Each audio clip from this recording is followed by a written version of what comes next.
సరికొత్త మోసాలతో చెలరేగిపోతున్న నిందితుల్ని పట్టుకునేందుకు రాష్ట్ర పోలీసు శాఖ అందుబాటులోకి వచ్చిన అధునాతన ఏఐ సాంకేతికత మీద దృష్టి సారించింది. దేశంలోనే తొలిసారిగా 36 గంటల ఏఐ హ్యాకథాన్ నిర్వహిస్తోంది. కీలకమైన 8 అంశాల్లో కృత్రిమ మేధ వినియోగంపై నిపుణులు, ఇంజనీరింగ్ విద్యార్థులతో కూడిన బృందాలు తమ ప్రాజెక్టులతో పోలీసు శాఖను మెప్పించేందుకు పోటీ పడుతున్నాయి. శుక్రవారం సాయంత్రం 6 గంటలకు మొదలైన ఈ హ్యాకథాన్ ఈ ఉదయం ముగియనుంది.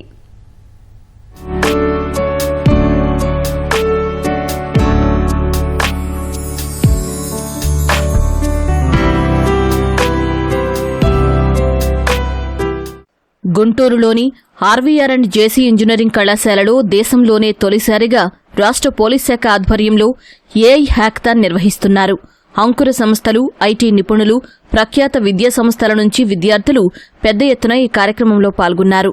పోలీసులకు ఎంతో కీలకమైన 8 అంశాల్లో ఏఐ సాంకేతికతను ఏ విధంగా ఉపయోగించవచ్చనే దానిపై 53 బృందాలు పనిచేస్తున్నాయి.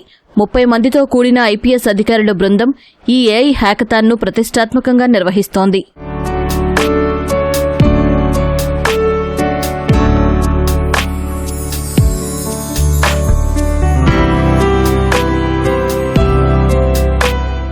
ఈ హ్యాకథాన్లో మొత్తం 8 అంశాలపై పోలీసులు ప్రధానంగా దృష్టి సారించారు. ఫిర్యాదుల విశ్లేషణ, దర్యాప్తు అధికారులకు తగిన ఆధారాలను చెక్లిస్టుతో మార్గనిర్దేశం, ఫిర్యాదులను వేగంగా, పారదర్శకంగా పరిష్కరించడానికి ఏఐను ఎలా వినియోగించాలనేది మొదటిది. పోలీస్ శాఖలో కానిస్టేబుల్ నుంచి ఉన్నతాధికారుల వరకు వాయిస్ ద్వారా సీసీటీఎన్ఎస్ డేటాబేస్ను సక్రమంగా ఉపయోగించడానికి అనుమతించే వాయిస్ ఎనేబుల్డ్ వ్యవస్థను రూపొందించడం రెండోది. సైబర్ నేరాల రిపోర్టింగ్, వర్గీకరణ, ఇతర ఏజెన్సీలను సమన్వయం, స్కామ్లను గుర్తించడం, నోడల్ అధికారులతో వేగంగా సమాచారం తెప్పించుకోవడం, అనుమానితులను సులభంగా గుర్తించడంలో ఏఐ వినియోగం అనేది మూడోది. వివిధ విభాగాల నుంచి సేకరించిన టెలికాం, ఆర్థిక, సామాజిక డేటాను ఏకీకృత వేదిక ద్వారా పోలీసు అధికారులు, దర్యాప్తు విభాగాలకు అందించడం, వ్యవస్థీకృత నేర నెట్వర్క్లను మ్యాప్ చేయడంలో కృత్రిమ మేధను వాడుకోవడం 4 అంశంగా చేర్చారు.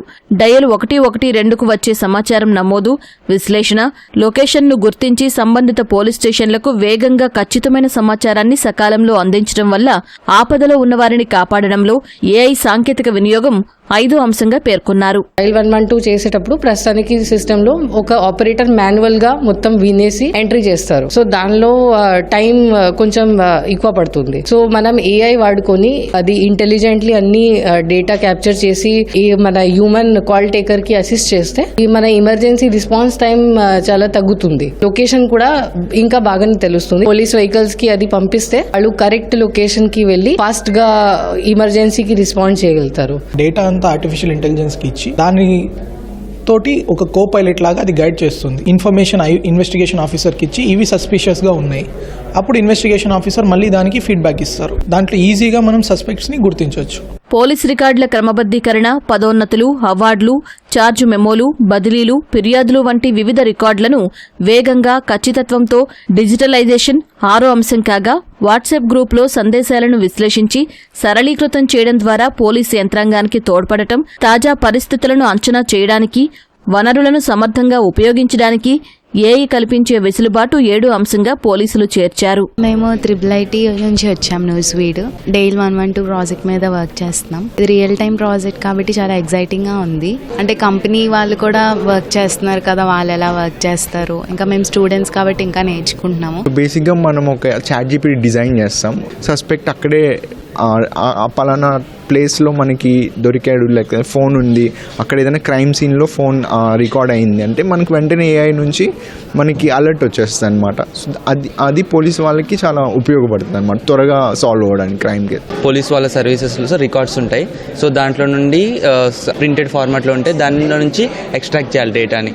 వాళ్ళకి కావాల్సిన ఫార్మాట్లో దాన్ని అరేంజ్ చేయడమే మా యొక్క యూస్ కేస్. వివిధ వార్తా సంస్థల నుంచి సమాచారాన్ని క్రోడీకరించి అవసరమైన వాటిని మాత్రమే అందజేయడం, ఒకే సంఘటనను వివిధ సంస్థలు ఎలా నివేదించాయో విశ్లేషించడం, తాజా ఘటనతో సంబంధమున్న అంశాలను జోడించే ప్రక్రియలో కృత్రిమ మేధా సాంకేతికత వినియోగాన్ని 8వ అంశంగా చేర్చారు. ఈ హ్యాకథాన్లో ఈ యూస్ కేస్ 7లో మేము ఒక్కళ్ళమే స్టూడెంట్స్ కాబట్టి మాకు చాలా హ్యాపీగా ఉంది. చాలా మంది ప్రొఫెషనల్స్ కలిసాము, వాళ్ళు ఎలా వర్క్ చేస్తున్నారు ఇదంతా తెలుసుకున్నాము. ఇంకా డిఫరెంట్ పీపుల్స్తో మాట్లాడడం వల్ల మా నెట్వర్క్ కూడా బాగా బిల్డ్ అవుతుంది. మేము ఏంటంటే ఒక్కొక్కరము రెండు మూడు యూజ్ కేసెస్ తీసుకొని వాళ్ళకు టెక్నికల్గా ఏమైనా సపోర్ట్ కావాలా, ఇది వచ్చే సొల్యూషను కరెక్ట్గా వస్తుందా లేదా, ఈ ఆస్పెక్ట్స్ అన్నీ మేము వాళ్ళకు చెప్తూ ఇది ఇలా రావాలి, ఇది ఇక్కడ ఈ టెక్నాలజీ వాడితే బాగుంటుంది, అది వాడితే బాగుంటుంది అనే ఆ ఉద్దేశంతో మనం చెప్తున్నాం. ఆ విధంగా వాళ్ళకి సపోర్ట్ చేస్తున్నాం. అత్యుత్తమ అప్లికేషన్ తయారు చేసిన బృందాన్ని ఎంపిక చేసి బహుమతులు అందించనున్నారు. 8 అంశాల్లో ప్రతి విభాగానికి ప్రథమ బహుమతి కింద 75,000, ద్వితీయ బహుమతి కింద 50,000 చొప్పున మొత్తం 10 లక్షల రూపాయలు విజేతలకు అందించనున్నారు. హోంమంత్రి అనిత, డీజీపీ హరీష్ కుమార్ గుప్తా విజేతలకు బహుమతులు అందజేయనున్నారు.